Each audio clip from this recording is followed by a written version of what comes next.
We Muslims shave our heads while performing Hajj at Mecca, and Hindus, they also shave at Tirupati. Is there any scientific reason other than religion? That was the question that we Muslims, when we go for Hajj, and sometimes for Umrah also, we shave our head. The Hindus, when they go to Tirupati and they go for their pilgrimage, they even shave the head. Is there any scientific reason? That the reason we Muslims shave our head is because if you analyze that a look of a person depends a lot on the hair.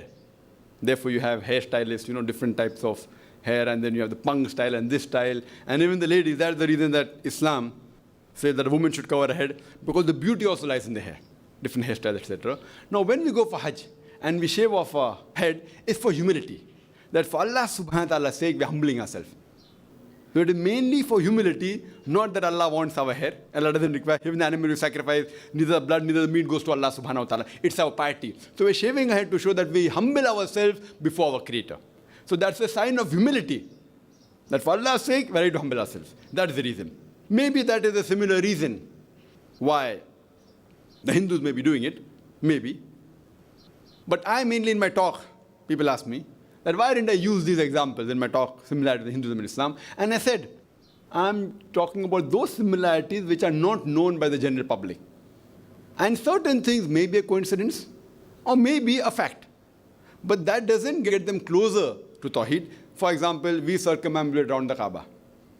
The Hindus all circumambulate around the statue. The reason we circumambulate is because it's a commandment of Allah subhanahu wa ta'ala and a prophet. The logical reason I can give is because when we circumambulate around the Kaaba, we are testifying there's one Allah subhanahu wa ta'ala. So they also have a custom of circumambulating around their idol. So again in the scripture it is mentioned there's one God only.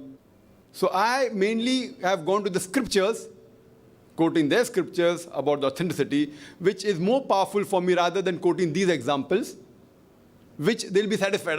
Now we're circumambulating, we are doing right. But what they're doing is wrong. They circumambulate around an idol.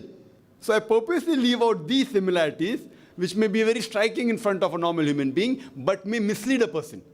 So I give examples of those things that do not do idol worship, as mentioned in the scripture. That's much more better to get them closer towards Islam, rather than mentioning these things like circumambulation or shaving the head, etc., which is a fact.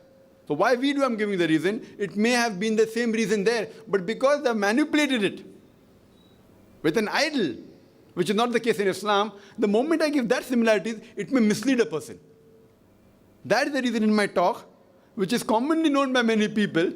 They may not have thought over it, but it's commonly known that when they circumambulate, they're circumambulating around an idol. It should not be same as, that Kaaba is not an idol. And I've given the reply that we don't worship the Kaaba to be an idol, because Kaaba is the Qibla, is the direction. We don't worship the idol. And as I've given my answer, various reasons I've given, including that at the time of the Prophet Muhammad, there were Sahabas who stood on the Kaaba and gave the azan. This indicates that we don't worship the Kaaba.